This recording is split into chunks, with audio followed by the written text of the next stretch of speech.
Ed Royce has moved on to northern pastures, and we've been moved out of his district thanks to the redistricting. So we have a wide open race for Congress between State Senator Alan Lowenthal and Gary DeLong. As I said, Lowenthal cannot make it tonight. Here's Gary DeLong. Thank you.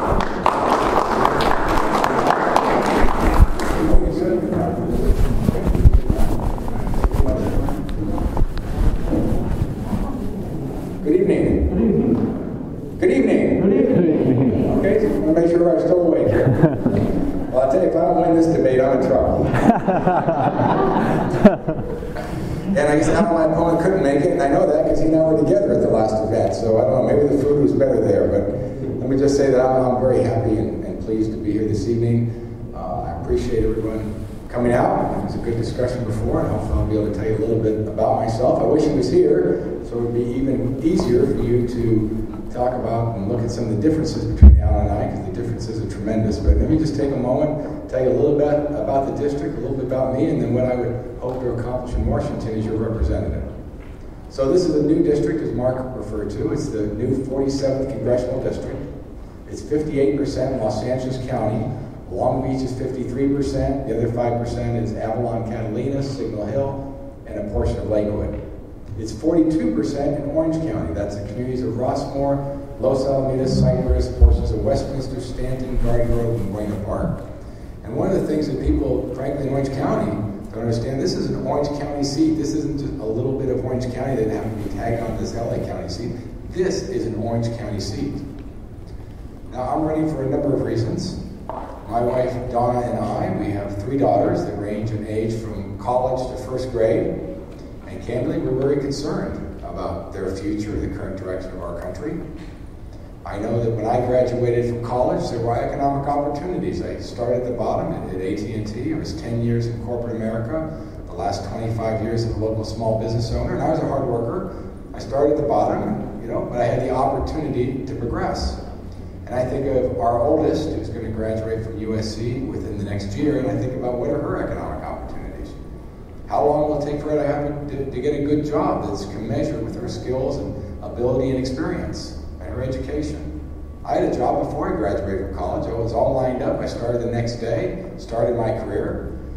Now you look at it, and many kids are graduating from high school and college, and there just isn't a career path. They're still living at home with mom and dad, or they found a job, but it certainly isn't commensurate with their skills and their education and their abilities.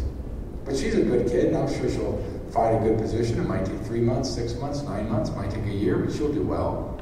But then I think about, what does her first decade look like? You can virtually be assured that it will not go as well as my first decade, and not that she's not going to work just as hard as I did, because I believe that she will, but she just won't have the same opportunities that I did to have a better economic future. And then I think about our youngest, that's a first grader now, has a great public school experience. What will that experience look like next year, the year after, if the state legislature continues to hack the education budget? My opponent, who's been in the state legislature for 14 years, well, the last 2 years, he's voted to cut the Cal State University system by 30%. And I'm a guy that likes the right-sized government, likes to make government more efficient, but that is a tremendous cut for an organization to absorb, 30%. He voted for the same cuts to the UC system. He voted for similar cuts to community colleges and K-12 education. He is very unfriendly to education, and clearly I have a much higher priority for education than he does. And what do these budget cuts mean? Well, I mean a couple of things. I mean that it will be less likely that youth will be able to get into college, because they're just simply going to take fewer people. It's going to be more expensive for that person to go through college if they continue to raise tuition at very higher rates. And they're not going to graduate in 4 years, no matter how hard they work, because they simply can't get the classes. That's the legacy that my opponent is leaving the state of California, and yet he wants to go to Washington and do more. And what needs to be done in Washington? Well, clearly the number one issue is we need to get our economy moving again and create good jobs for our residents. And we need to get a hold of this deficit spending. In the last 2 years, they, not us, they, in Washington, D.C., have added over $2 trillion to the national debt. A month or so ago, it exceeded the $16 trillion level. And it's a lot of zeros, but what does it mean? Well, it means a couple of things. First of all, it means $50,000 to each one of us. That's our share of the national debt that we didn't create.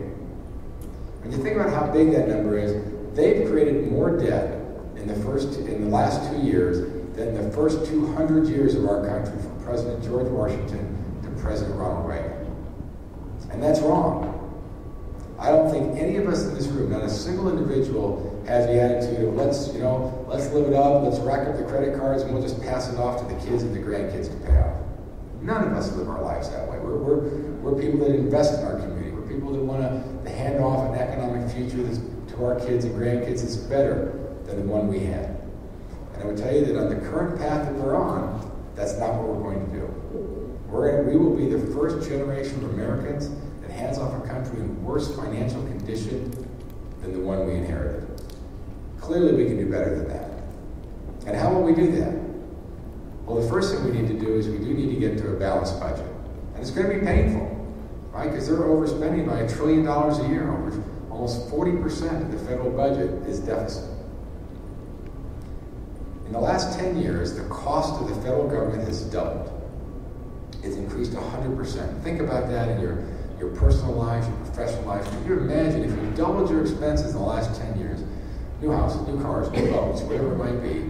But you didn't have any significant revenue growth to keep up. You'd either be in bankruptcy or you'd be on the way there. And that is exactly what they've done in Washington. And I have to tell you, it's 6 years under a Republican administration and 4 years under a Democrat administration. So it is not simply the other party's fault. Both parties have done this to us. Maybe it's the only thing that they've worked together on, but they have caused this problem for us. So what do? So first of all, we have to cut the cost of the federal government. And if it's doubled in the last 10 years, clearly you have to start there. Now, candidly, I don't think we can cut it 40%.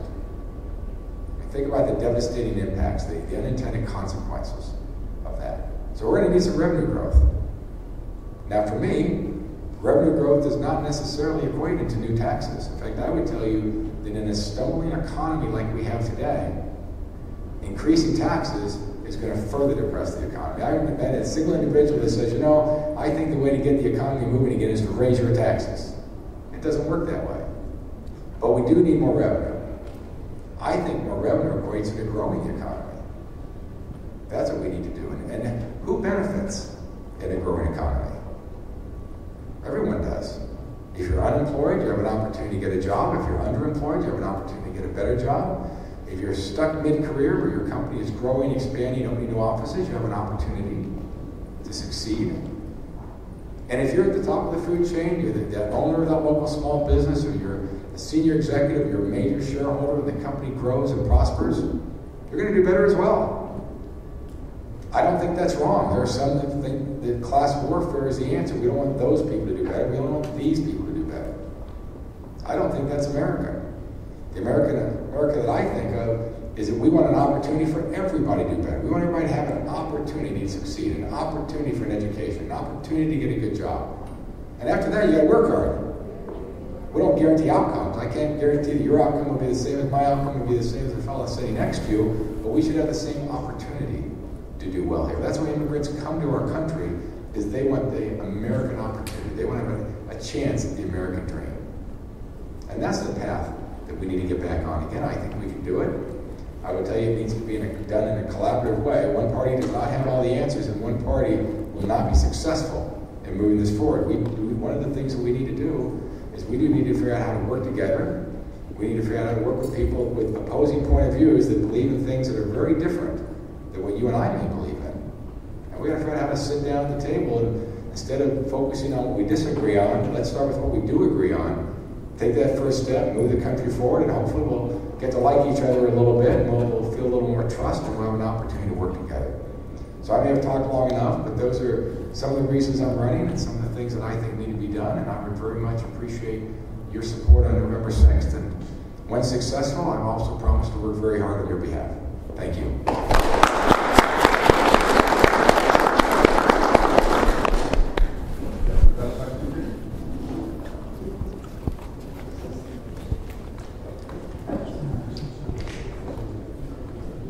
Who goes first?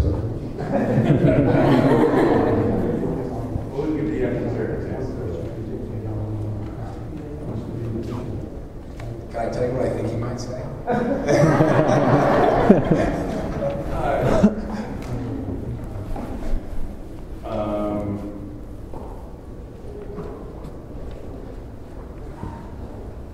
Okay, well, this should be good. Jump right in. You jump right in, yes. Well, what's your, the questioner would like to know, what's your view on climate change? Is it real? Is it anthropogenic? Is it caused by man? And what should the government be doing? Sure. Well, first of all, let me say I think it's questionable. I'm not going to tell you I have all the answers. I will tell you I have an open mind. But I think, given the state of our economy, any additional regulations on the private sector are crazy at this point in time. So if we want to address that issue a few years from now when the economy is robust and rebounding and things are going great for each of us, I'm happy to have that conversation. When I look at California and some of the excessive regulations we have today and the devastation it's causing to our economy, now is not the time. But I have an open mind, we can have that conversation, but today is not the time to have it. Okay. So, you do not have an opinion about whether or not there is man-made global climate change or not? No, you know, there's scientists on both sides of it, but no, I don't immediately get there.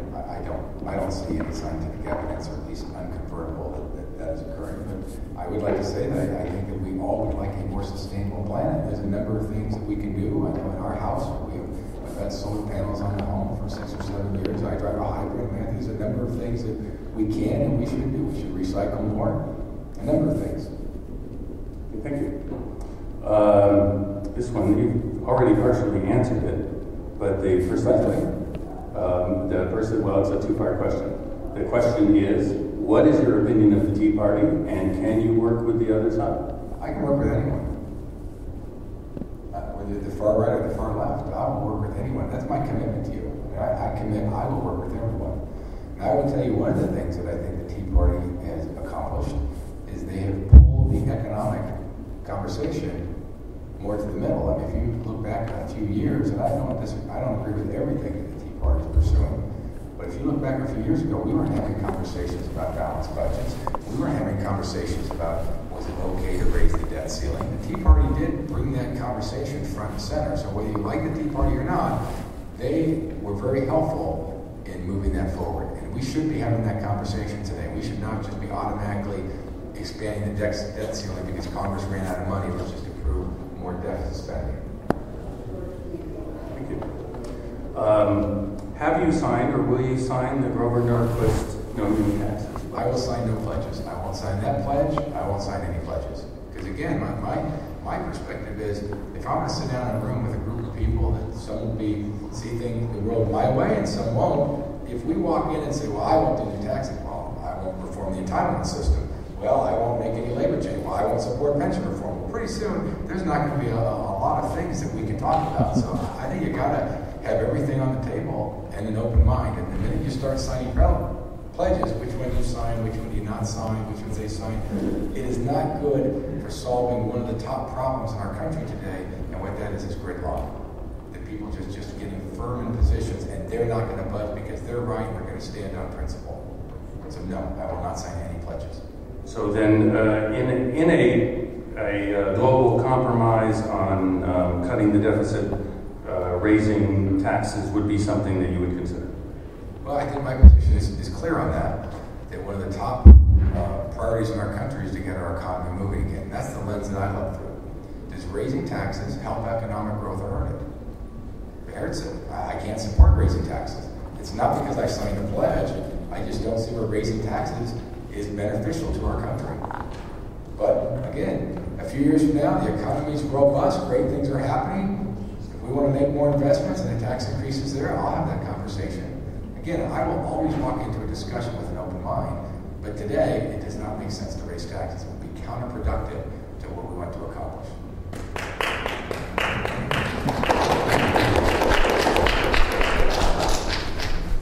The question is, my father owns a small business and I'm trying to help him expand. How would you help us out when you're elected?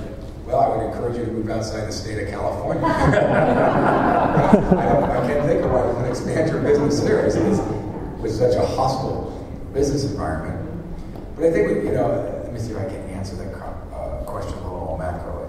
One of the things that we need to do in the state and the country, and I'll give you an example, when Governor George DeMazian was governor of the state of California, and he was on a radio show a number of months ago, and he had some pretty good economic growth and some job growth when he was governor. And the interviewer said, well, how did you accomplish that? And he said, well, when he took office, one of the things he did was he put together this blue ribbon committee, and the committee looked at 50,000 regulations on the private sector. And some are great regulations, and they serve to level the playing field and protect consumers and so forth.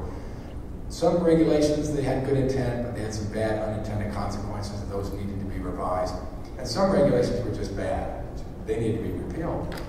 And what Governor DeMazian said is after a year or two, all of a sudden 3 million jobs were created. And government didn't create those jobs. So he doesn't take credit saying, I created those jobs. What he said was, in the state of California, we created a more hospitable business climate, and then the private sector grew and expanded and prospered and created those 3 million jobs. And I would take that same mentality to Washington, and hopefully Sacramento might come along at some point, but take that same mentality. We need to create an environment where our private sector, small businesses, medium businesses can grow and prosper, create good jobs for our residents, and generate tax revenue at state, federal, and local governments.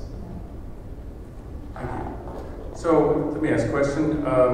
If suppose somebody comes to you, suppose they're a contributor. How large? A large contributor. They're a large contributor. Not that that would have any impact whatsoever. Large contributor, and they come to you and they want some pet project that they think will benefit the community, may or may not benefit them personally, and you think it's a really bad idea. What do you do? Oh, that's easy. The answer is no. In fact, to take it even further than that, while I don't support tax increases, I'm pretty clear about that. And if you want to call this a tax increase, you can, but I think that we should look for those loopholes, for that special interest legislation, for that thing that was appended onto that bill to help that company or that little industry over there, and that deal that was cut by somebody. And if you want to generate more revenue, we should close as many of those loopholes as possible, because us in this room, we're not benefiting by that loophole. That's a special interest group. So we should absolutely pull those things out, whether they're campaign contributors or not.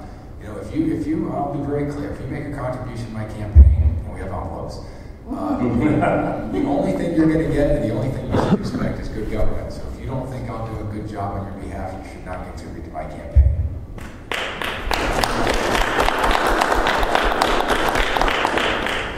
Do we have more questions?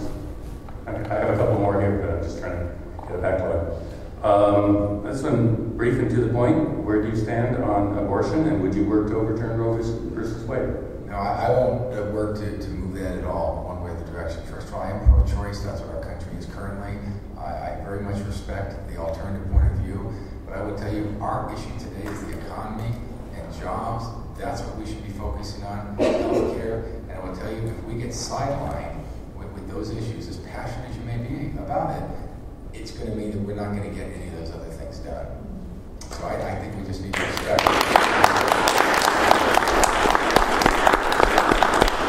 But I do respect the alternative point of view. I want to be clear about that. This next question, do we have any more? No? No? Nobody else here? Okay, this is good. So are you making them up now? No. This one's kind of a gotcha. I'm not sure what we can do with this, but throw it away then. Let's go next one. The question is, what was the national debt at the end of the Bush administration, and what is it now? So the national debt was, I'm going to say, about $11 trillion, and it's currently at $16 trillion. So it's increased around $5 trillion over the last 4 years. Okay. Well, let's talk about specifically about the. Why don't we just end there? Go ahead. What would you cut? Nobody's asked a Big Bird question, so I'm going to ask the Big Bird question. Do you cut federal funding for public television and national public radio or not? Thank you. Well, a few things. First of all, as I mentioned, the cost of the federal government has doubled over the last 10 years. So what I think you have to do is you have to look at everything. Because if you go in there with sacred cows and say, oh, I'll cut everything but PBS, I'll cut everything but military, I'll cut everything but retirement programs, and you start taking things and say everything but, you're not going to get to a solution. We're just going to have this back and forth name-calling, mudslinging between the parties, depending on where you are in the political spectrum. You want to protect this, and other folks want to protect that. Now, in Long Beach, as a local elected official, we've had some pretty tough budgets the last few years. Our revenues have declined and our labor costs have increased, which has caused structural deficits, and we've had to solve those. What's worked very well for us, I've chaired the city's Budget Oversight Committee for the last 6 years. What's worked very well for us is, in this case, we gave department heads 2 to 6%. Come in with 2 to 6% budget cuts, we're going to take a look at those. If I think your department has a little more fat than somebody else's, you might take a 6% cut, and that lead person that's been running a lean organization might only be at 2. You'll also have other variables. Your mission might be more core to what our government services should be providing. So we're going to protect your core mission. Some of these other things are great, they're nice to have, they're wonderful in good times. We're not in good times. So those things are going to take a pretty significant cut. So everything is going to be looked at, and including the entitlement programs. And I know that's a very difficult conversation to have, and people would like to take anything that's said out of context and use against you. But let's look at it. It's not sustainable. If we don't make changes in Medicare and Social Security, it's going to blow up. It's going to blow up in 2023, 2024, around the time frame. So it is absolutely our responsibility to get ahead of the curve, figure out what needs to be changed, and solve that problem. Now, do I think we need to protect benefits for those that are currently enjoying them? Absolutely. I don't think you make a change. Frankly, I think you probably can't make changes to anyone that's 55 or older. But for those under 55, we absolutely need to come up with a different model that's long-term sustainable. And if we don't do that, then you're going to get this huge snowball that's going to be very difficult to address. And both parties need to work together on it, because if you don't, whatever party tries to take that on is going to get lambasted by the other party to such an extent they do nothing. Just wait for it to explode. So I'm going to look at everything. How about people who turn 55 2 weeks after your inauguration? Anyone specifically? Just asking the question. I don't want to do on that. Healthcare? Is there a healthcare question in there? So far, we've not had a healthcare question. This is another. Would you like one? Gary, what do you think about the Affordable Care Act? What's your thoughts? Would you vote to repeal it, and would you vote to replace it? Okay. It's not going to get repealed. As passionate as some people may feel about that, let me just be honest with you, I'm a very pragmatic person. I focus on what's possible, not chasing the rainbow. It's not going to get repealed. But let's step back and take a look at it. What would we like in healthcare in our country? I think we want 3 things. I think we want improved access. We want everybody to have access to healthcare. I think we absolutely want more affordable health care. It's gone up dramatically over the last decade, and it's going to continue to increase significantly if changes aren't made. It's not affordable. So we want a more affordable health care network. And I think the third thing we want is we want to maintain or improve the quality of care. So when you look at the Affordable Care Act, otherwise known as Obamacare, how does it meet those 3 objectives? Well, you can make an argument that it increases some access to health care, so I think it does some good things there. It prevents being discriminated for pre-existing conditions, that you cover your kids till they're 26. I mean, it does some things to improve access to health care. How is it on affordability? Well, according to the Nonpartisan Congressional Budget Office, it adds $1.8 trillion to our health care costs over the next decade. We can't afford it. It will make health care dramatically more expensive in this country, not less expensive. I think that's a problem. As I talk to physicians and healthcare administrators, they tell me they're concerned about the quality of care. And you read about it today. There are some doctors that are just going to stop taking any more Medicare patients. They don't feel they gain appropriate reimbursement, so they'll take X amount, but they can't have their practice be any more than that. Well, if you want to use that doctor and you're taking Medicare, now you can't use that physician anymore. We're not going to be happy because we think that absolutely impacts our quality of care. We want to go to that physician, not one necessarily that we're told to go to. So I do think we need to make significant changes, and I think we can. One of the things I think we absolutely should be able to work across the aisle on is tort reform. One of the large expenses is frivolous lawsuits, and then that equates into 2 things. It equates into very, very expensive malpractice insurance for doctors, sometimes running hundreds of thousands of dollars a year. But the other, even more significant cost of that is, I'm told by physicians that they often will prescribe 25% to 40% more tests than you need because they're practicing defensive medicine, and they got to make sure that 1 in a million case they could sue them if they didn't prescribe that test and prescribe it to everybody to make sure that you're covered. That's dramatically increasing the cost of health care in our country. There's tremendous waste in health care and Medicare and all those programs. It was $750 million a year. We should be able to purchase health insurance across state lines and make it more competitive. We should expand the use of health savings accounts. I mean, if you're an individual that's not currently employed or retired and you're purchasing health insurance, why isn't that a tax write-off? Why is it a tax write-off if your employer does it, but if you don't, it's not? So there are a number of things that we can do that, frankly, I'd like to think aren't that controversial, but would provide great benefits. So let's look at what we have and let's make it dramatically better.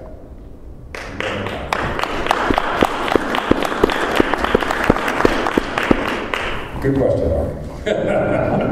Well, you actually answered the question I was going to ask about that. So, do you feel there is an ideological gridlock in Washington? And if so, what, if anything, do you think can be done about it? There absolutely is an ideological gridlock in Washington. I think that's unquestionable. It's absolutely happening today.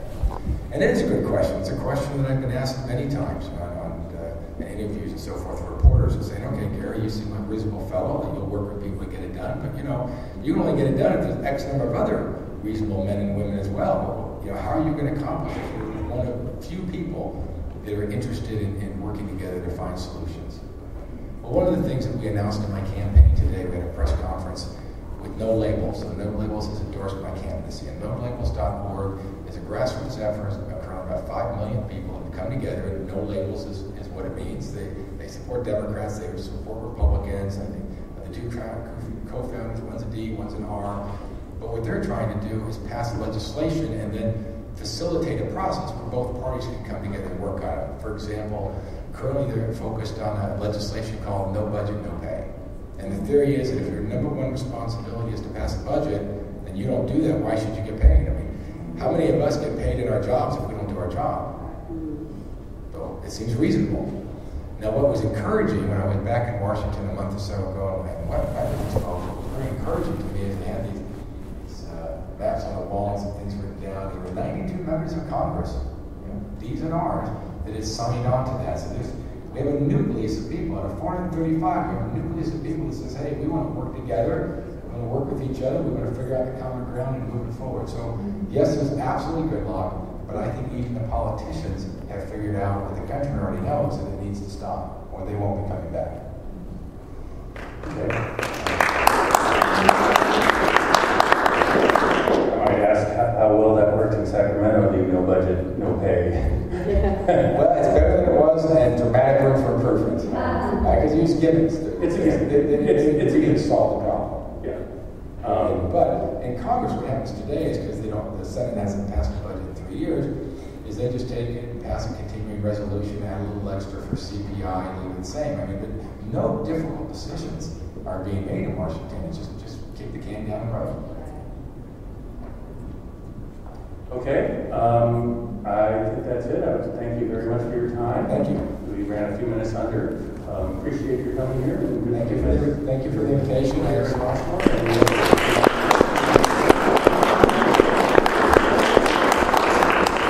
I'll be happy to stay around, so if there's any questions that didn't get asked, I'd be happy to be there. And again, I don't mind telling you what I want with you on that as well.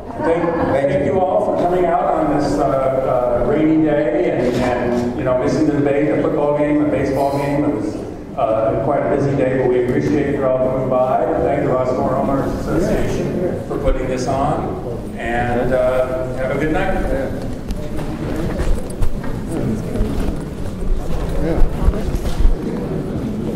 How much?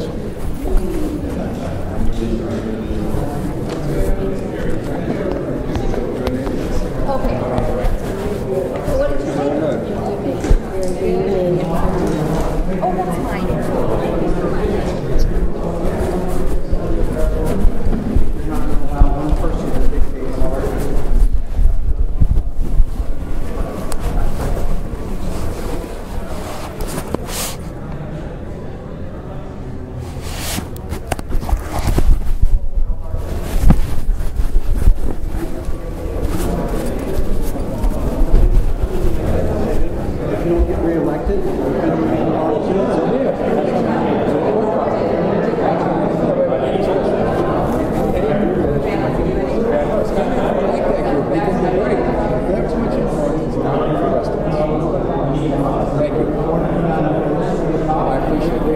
Thank you very much.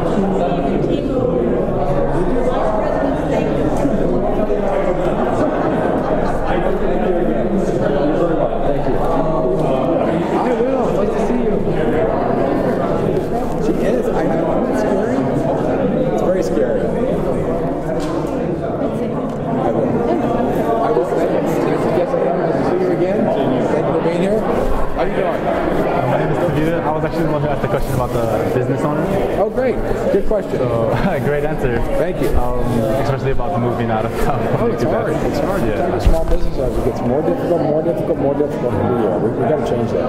We've got to change that. And it's not one big thing. It's just a ton of little things in small business. I'm a small business. I understand. It just gets harder every year.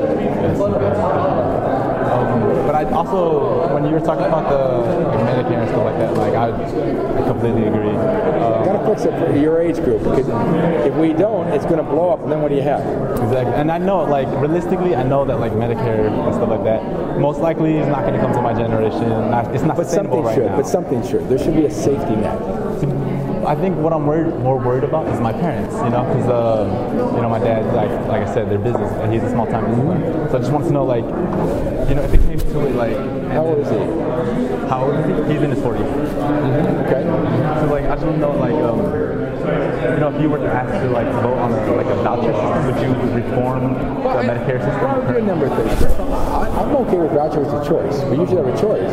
You don't have to take a voucher system, but if you say, well, I'd rather have a voucher than traditional, I'm fine with you having that choice.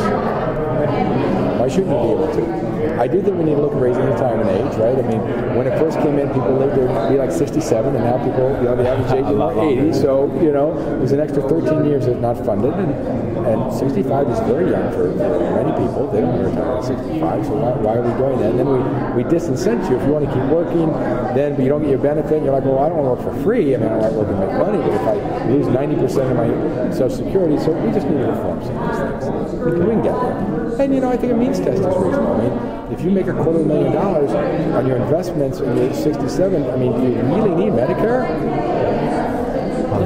Yeah, and yes, you paid into it. Yes, you paid your taxes. I mean, I can understand that point of view, but it's a social net. That's what it's there for. So I think there's a lot of things that can be changed, but they got to be changed together. If you can't come in and say, well, these are the 3 things I changed. No, you got to go and say, let's have a conversation and do something that's fair for everybody. Good question. Thank you. Thank you for being here.